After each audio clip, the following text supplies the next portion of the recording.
This year, we're pleased to continue the tradition of distinguished speakers addressing the issues central to the condition of democracy.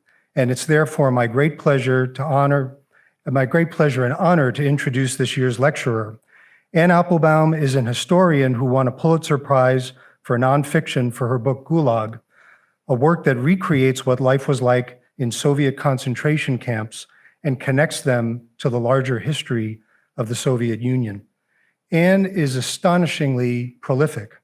She's authored other books that have made a defining imprint on the public debate.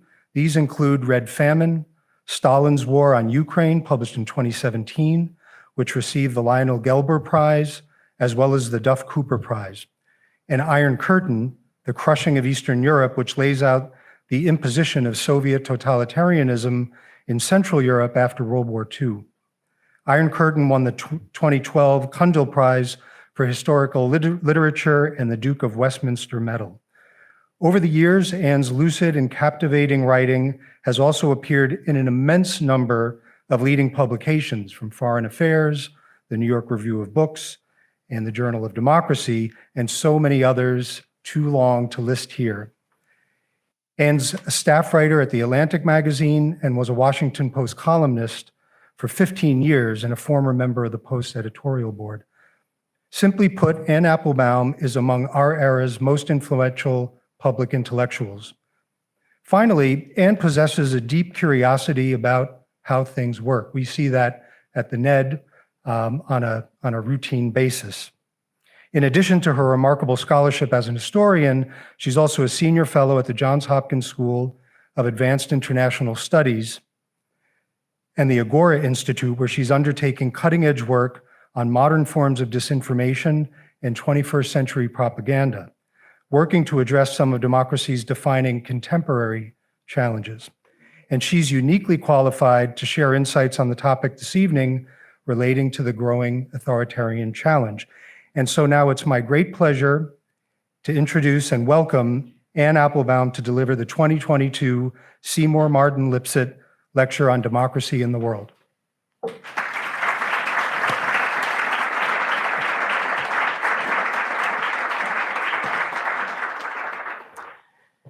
Thank you so much, Chris, for that kind introduction. Thank you to Damon and the rest of the NED community who are here. Thank you to the broader democracy community who are here. I see some of you out there.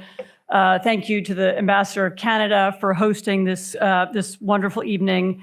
Thank you, Sydney, for coming and for gracing us with your presence.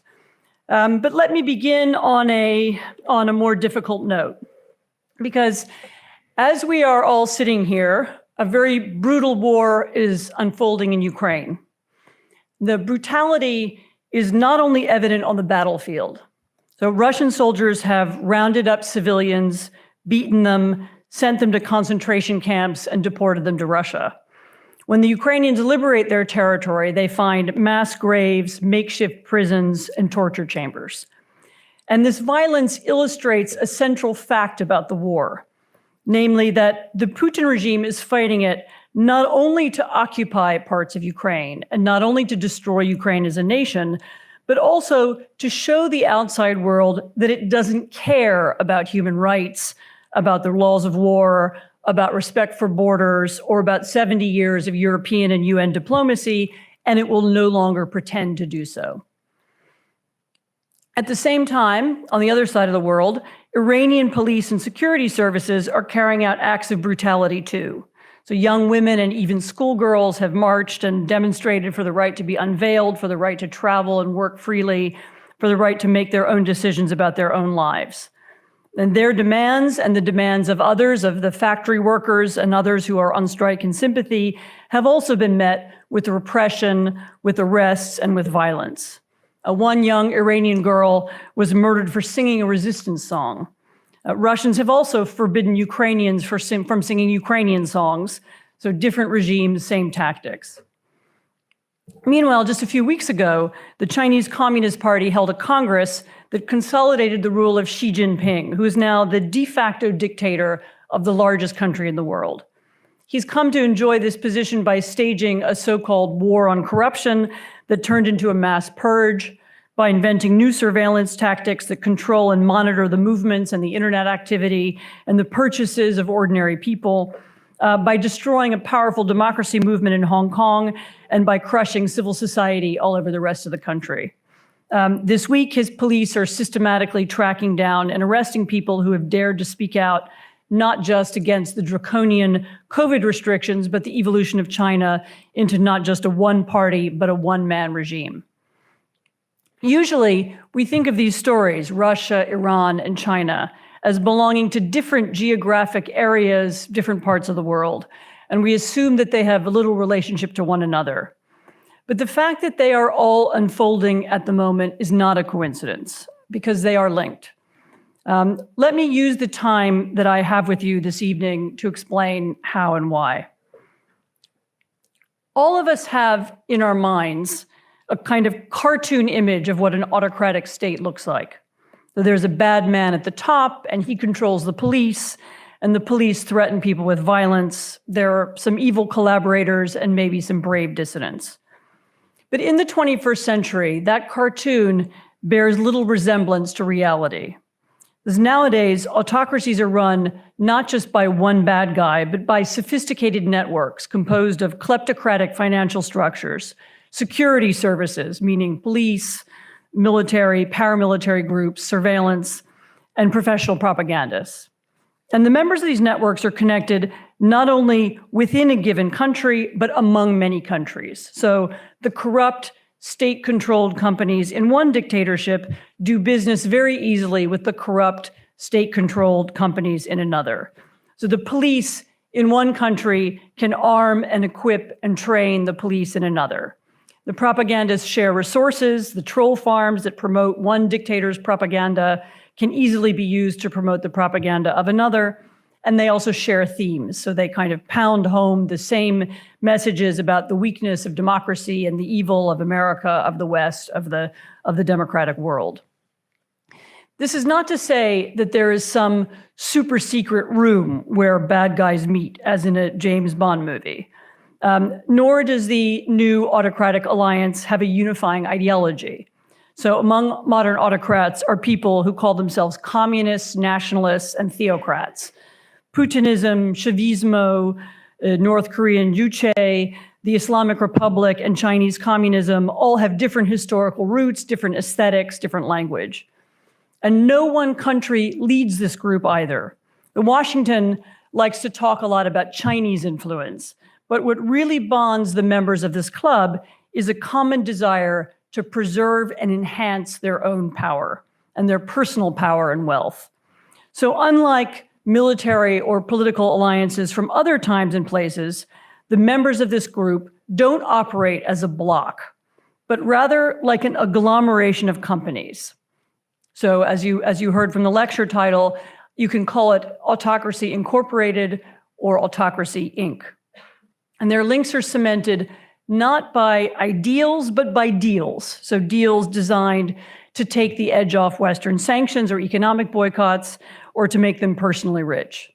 And that's why they can operate so easily across ideological, geographical, and historical lines. How does this work? Here's an example. Belarus, a country that has lately been in the news. So in theory, Belarus is an international pariah. Many Belarusian goods can't be sold in the US or Europe. Belarus's brutality has been criticized by many international institutions. When Belarus kidnapped one of its citizens by forcing a commercial airliner to land in the country, the Belarus national airline was banned across Europe. And yet, in practice, Belarus is not so isolated. Belarus remains the site of one of China's largest overseas development projects. Iran has expanded its relationship with Belarus over the last couple of years. Cuban officials have expressed their solidarity with Belarus and with Lukashenko, its leader at the UN. And of course, Russia offers markets, cross-border investments, support. In return, Belarus has allowed Russia to base troops and weapons on its territory. And Belarus has helped Russia avoid its own sanctions. In theory, Venezuela is also an international pariah. So since 2008, the US and Canada and the EU and many of Venezuela's South American neighbors have increased sanctions on that country as well. And yet, at the same time, despite this isolation, Maduro's regime receives loans as well as oil investment from Russia. Turkey facilitates the illicit Venezuelan gold trade. Cuba has long provided security advisors and security technology to the country's rulers. The Venezuelans use apps and online surveillance technology that comes from China as well. Meanwhile, the international narcotics trade keeps individual members of the regime well supplied with designer shoes. Leopoldo Lopez, one-time mayor of Caracas, who's now living in Spain, observes that although Maduro's opponents have received some foreign assistance and much fuss is made about this supposed foreign influence in Venezuela, it's actually nothing comparable with what Maduro has received. So millions and millions of dollars flow from the autocratic world into Venezuela every year. Like the Belarusian opposition, the Venezuelan opposition has charismatic leaders and dedicated grassroots activists, many of whom have in the past persuaded millions of people to go into the streets and protest. They've organized sit-ins, they've organized independent media, they do charity projects. They're projects that are designed to link different parts of Venezuelan society together. They are well-connected, they're thoughtful, they have ideas about how the country should be different. And if their only enemy were the corrupt and bankrupt Venezuelan regime, they might win. But in fact, Lopez and his fellow dissidents are fighting multiple autocrats in multiple countries. And so like so many people who've been propelled into politics by the experience of injustice, like Svetlana Tikhanovskaya in Belarus, like the leaders of the extraordinary Hong Kong protest movement, like the young women in Iran, like the Cubans who now demonstrate much more frequently than we even know, like Zimbabweans and Burmese who are pushing for democracy and freedom in their countries, the Venezuelans are fighting against people who control state companies, who can make investments worth billions of dollars for purely political reasons. They're fighting against people who can buy sophisticated surveillance technology from China or bots from St. Petersburg.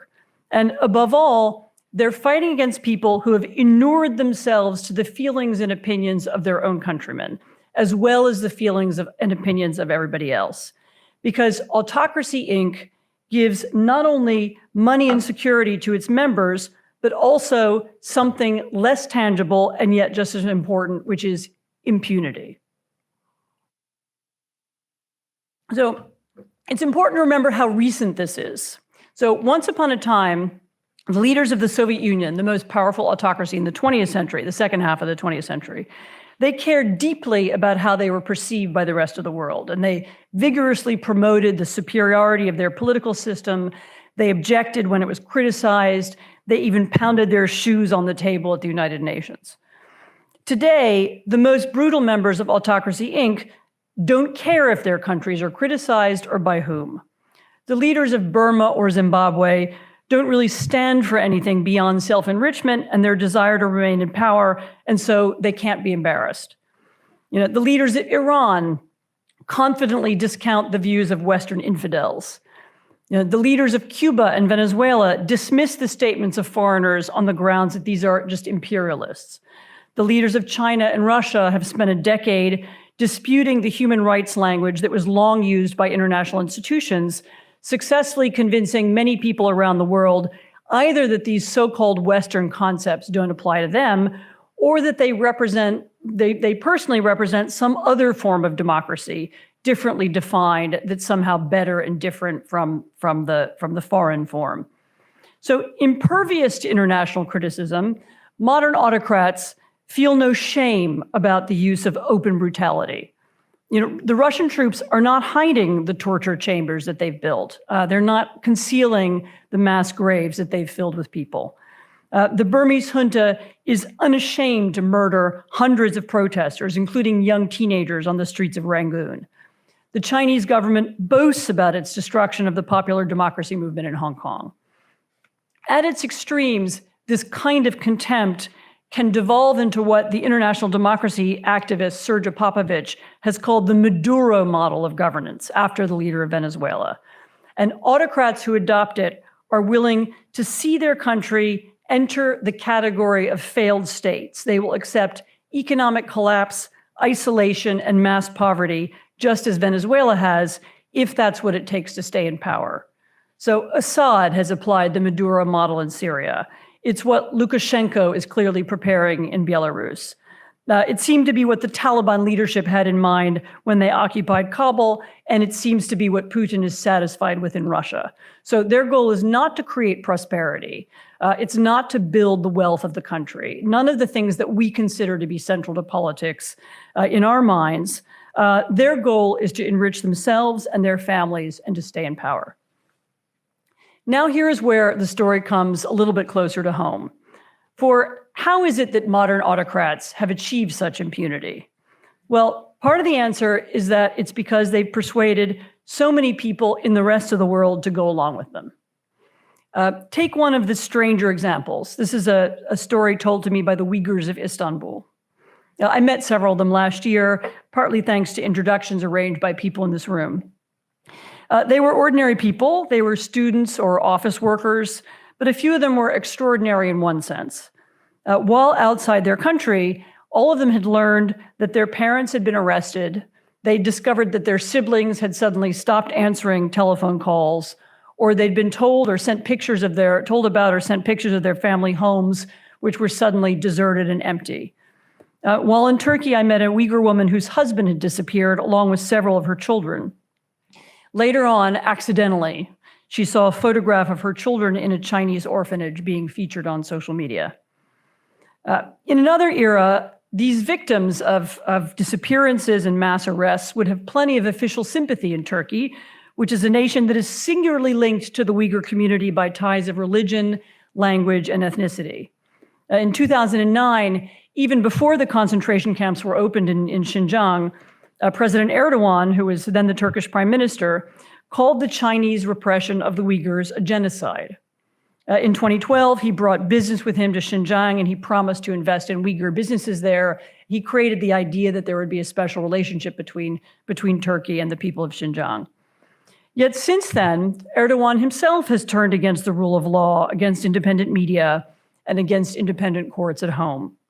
And as he has become hostile, sometimes openly hostile, even to former European and NATO allies, as he's arrested and jailed his own dissidents, Erdogan's interest in Chinese friendship and investment and technology has increased, along with his willingness to echo Chinese propaganda. So on the 100th anniversary of the Chinese Communist Party, his party's flagship newspaper in Turkey published a long, solemn article. It was, in fact, sponsored content beneath the headline, "The Chinese Communist Party's 100 Years of Glorious History and the Secrets to Its Success," in case anybody was wondering if it was nuanced. Alongside these changes, government policy towards the Uyghurs has shifted too. So in recent years, some of you know that the Turkish government has surveilled and detained Uyghurs on bogus terrorism charges. They've deported some of them, including 4 who were sent to Tajikistan and then immediately turned over to China in 2019. In Istanbul, I met one Uyghur activist. He was anonymous, preferred to remain anonymous, who'd spent time in a Turkish detention center along with some of his family, following what he said were bogus charges of terrorism. And of course, appeals to the Turks for help finding their relatives receive no response. And for the moment, the Uyghurs in Turkey are still protected by what remains of democracy there. So the opposition parties, some of the media, public opinion, a government that faces democratic elections, even skewed ones, must still take these things into account. But in countries where opposition, media, and public opinion matter less, the balance is different. And you can see this even in Muslim countries, which might be expected to object to the oppression of other Muslims. So the former Pakistani Prime Minister Imran Khan once stated openly that we accept the Chinese version of the Chinese Uyghur dispute. The Saudis, the Emiratis, and the Egyptians have all arrested, detained, and deported Uyghurs without much discussion. Not coincidentally, all of these countries seek good economic relations with China, and they've all purchased Chinese surveillance technology too. And indeed, there's a broader pattern here, because for autocrats and would-be autocrats around the world, the Chinese, together with the Russians and the rest of the autocratic world, do offer a package that looks something like this. Agree to follow our lead on our interpretation of Hong Kong, on the Uyghurs, on human rights more broadly, on Ukraine. Buy Chinese surveillance equipment. Accept massive Chinese investment, perhaps some Russian mercenaries. Then sit back and relax, knowing that however bad your image becomes in the eyes of the international human rights community, however much your fellow countrymen suffer or become poorer, you and your friends will remain in power. And how different are we? We Americans, we Europeans, we Canadians. Let me go back in time for a moment and tell you that in the spring of 2015, I helped to publish a report on the Russian use of disinformation in Central and Eastern Europe. And together with a colleague, we took it around Washington, we went to Capitol Hill, we went to the State Department, to anyone who would listen. And the response was kind of polite interest. We're very sorry that Slovenia is having these problems, but of course, nothing like that can happen here in America. A few months later, of course, it did. Russian trolls operating from St. Petersburg sought to shift the outcome of an American election, much in the same way they'd done in Central Europe, using fake Facebook pages and fake Twitter accounts, attempting to infiltrate groups like the NRA, sharing hacked material from the Democratic National Committee with WikiLeaks, and then helping to turn that into dozens of conspiracy theories. Famously, instead of rejecting this interference, instead of pointing out that this was undemocratic or maybe illegal, the Trump campaign welcomed it. If it's what you say, I love it, said Donald Trump Jr. to an intermediary whom he believed had access to damaging information about Hillary Clinton, hacked by Moscow. But I'm not quoting him in a spirit of partisanship, because that response was consistent not just with his family's behavior, but with his industry's behavior over the previous 2 decades. In 2008, Trump's son told a business conference that, quote, Russians make up a pretty disproportionate cross-section of a lot of our assets. Well, that statement could have been made at that time by dozens of other real estate investors in New York, in Miami, in London, where anonymous owners of shell companies were being allowed to buy apartments that could be used like Swiss bank accounts as places to hide money. Thousands of such purchases enriched Americans and Europeans, as well as their clients, the children of Chinese oligarchs or African oil magnates.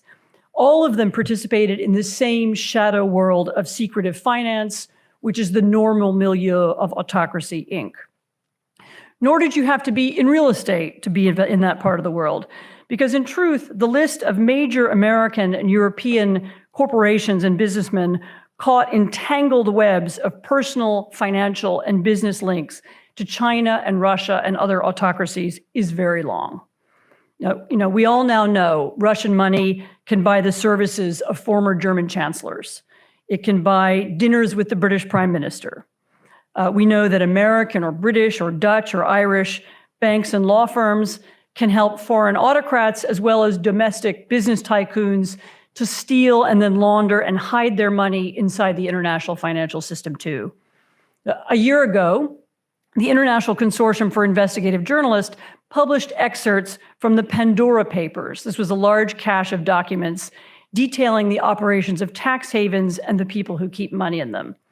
What really caught my eye in that particular leak was that the records made clear how much clandestine financial traffic goes through Delaware, Nevada, South Dakota, and Wyoming. So not Caribbean islands, not obscure foreign places. These are nice, normal American states full of nice, normal Americans, all of whom were helping nameless investors hide their money from the tax authorities in their respective countries.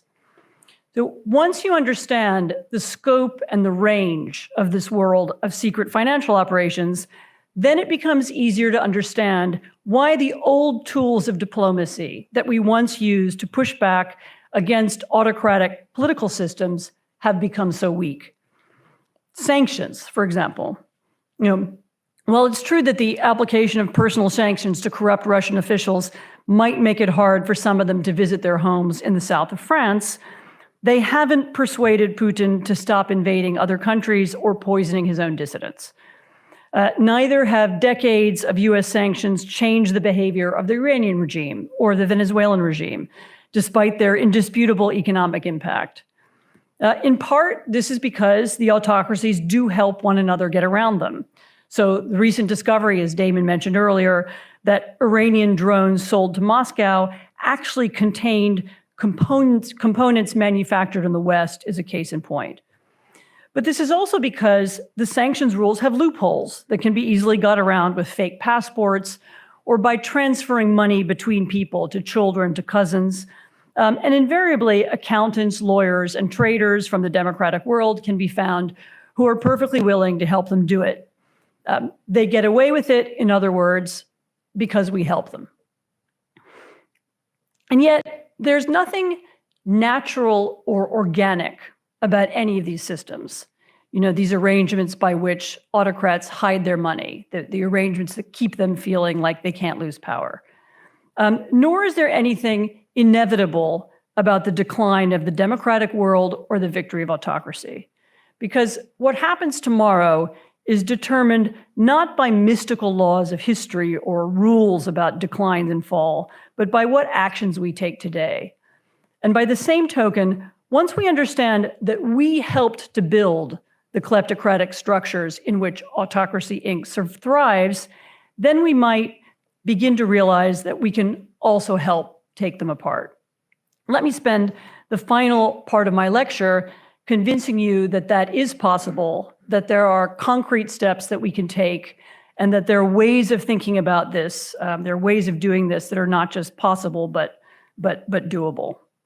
The first and most obvious thing to state is that there is no natural liberal world order, and there are no rules unless someone enforces them. So all of the huffing and puffing about the rules and the order that's being broken, it's pointless, it's meaningless. You know, unless democracies defend themselves together, then the forces of autocracy will always try to undermine them. And I'm using the word forces in the plural deliberately, because although I understand that for a lot of reasons, many American politicians would prefer to focus on the long-term competition with China. As long as Russia is ruled by Putin, then Russia is at war with us too. So are Belarus, North Korea, Venezuela, Iran, Nicaragua, Zimbabwe, and potentially many others. Hungary and Turkey, members of the NATO alliance, at times will support Autocracy Inc. as well. We might not want to compete with any of them. You know, we might not even care very much about them, but they care about us. So their elites understand that our language of democracy, our rules about anti-corruption, our talk of justice is dangerous to their forms of autocratic power, and they know that that language originates in the democratic world, which is our world, and they will therefore do what they can to undermine us, whether we want that to happen or not. First thing to say about this fight is that it is not theoretical. So it requires armies and strategies and weapons and long-term plans. It requires much closer allied cooperation, not only in Europe, but in the Pacific and Africa and Latin America. You know, NATO can no longer operate as it did for the last 30 years, as if it might someday be required to defend itself. It needs to start operating as it did during the Cold War, on the assumption that an invasion could happen at any time. Germany's decision to raise defense spending is a good start. So are increasing defense budgets in other European countries. But I do hope that in the next few years, people become more creative. You know, deeper military and intelligence coordination might require new strategic institutions, maybe a voluntary European Legion connected to the European Union, maybe a Baltic alliance that includes Sweden and Finland, maybe some different thinking about where and how we invest in European and Pacific defense. Second principle to remember is this one. If we don't have any means to deliver our messages to the autocratic world, then no one will hear them. People don't automatically know what we're talking about when we speak about democracy. They don't automatically listen to it. So much as we assembled the Department of Homeland Security out of disparate agencies after 9/11, it would make sense now to pull together the disparate parts of the US government that think about communication, not to do propaganda, but to reach more people around the world with better information and to stop autocracies from distorting that knowledge. Frankly, independent media is failing all over the world. Business models don't support it anymore. The social media platforms that have replaced it are very easily undermined. We need some bigger and bolder and different ways to compete. Maybe we need Russian language television stations that can compete with Putin's propaganda, not just in Russia, but all over the Russian-speaking world.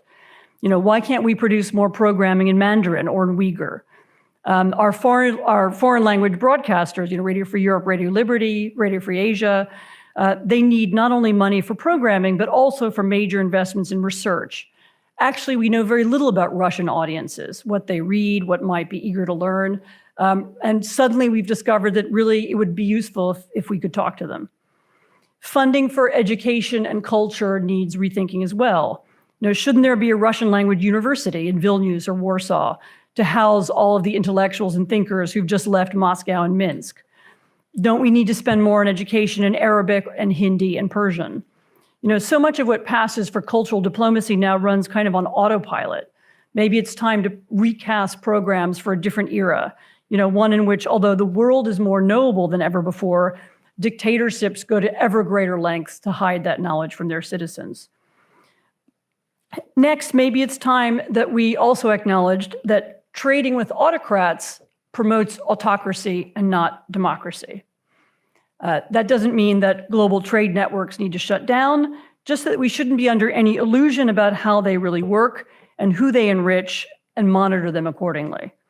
So I should note that Congress has made some progress in recent months in the fight against global kleptocracy,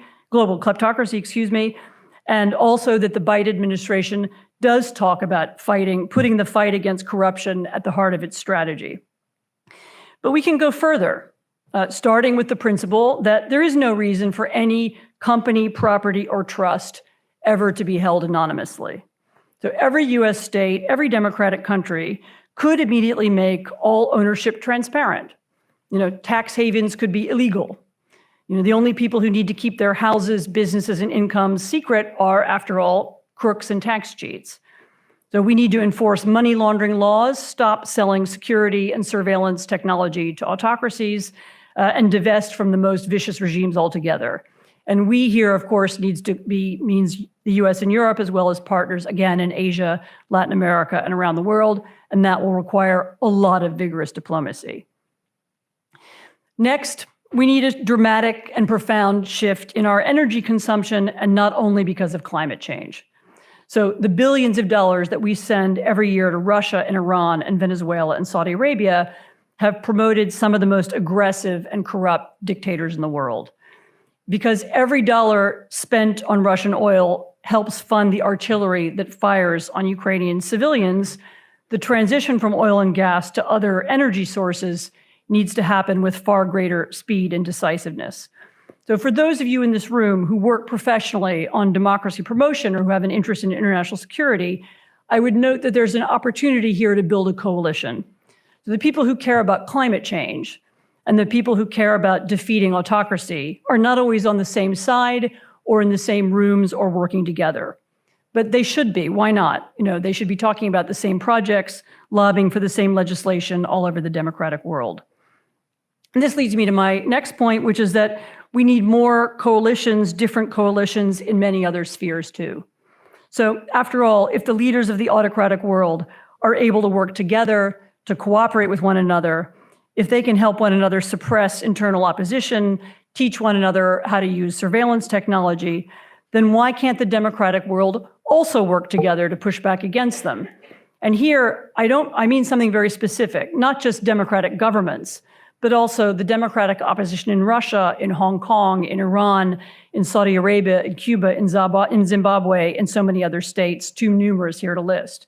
Because for too long, we've seen each one of these struggles as unique, which of course in some ways they are, but they're also connected, perhaps more deeply than ever before, by the fact that they faced a common enemy. So not just Putin, not just Xi, but not just Maduro, but Autocracy Inc.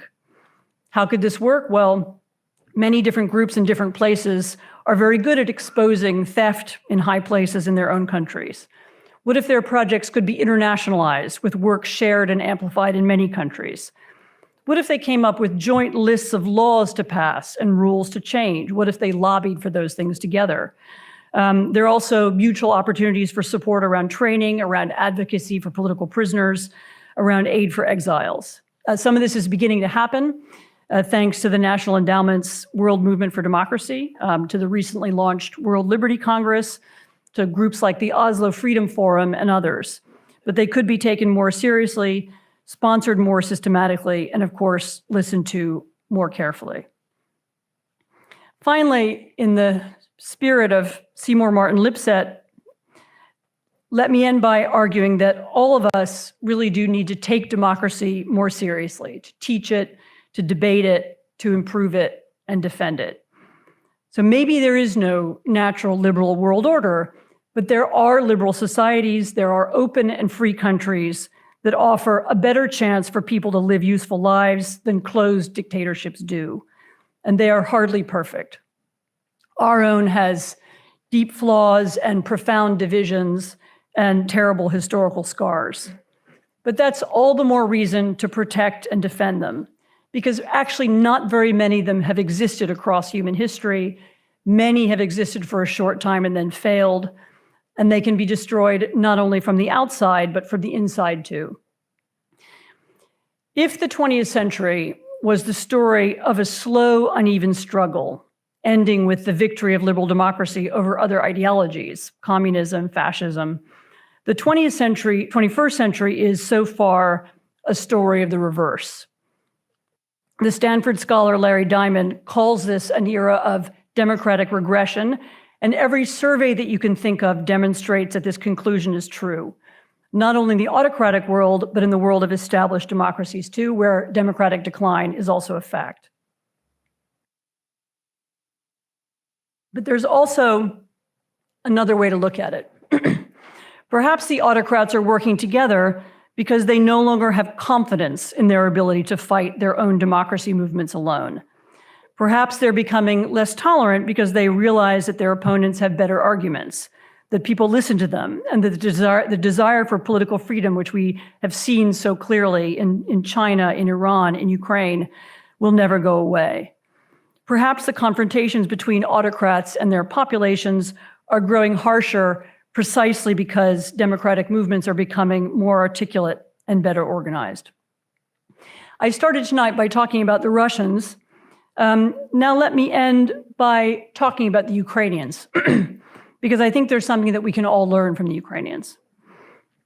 For decades now in America, we've been fighting a kind of culture war between liberal values on the one hand, supposedly on that side, and kind of muscular forms of patriotism on the other.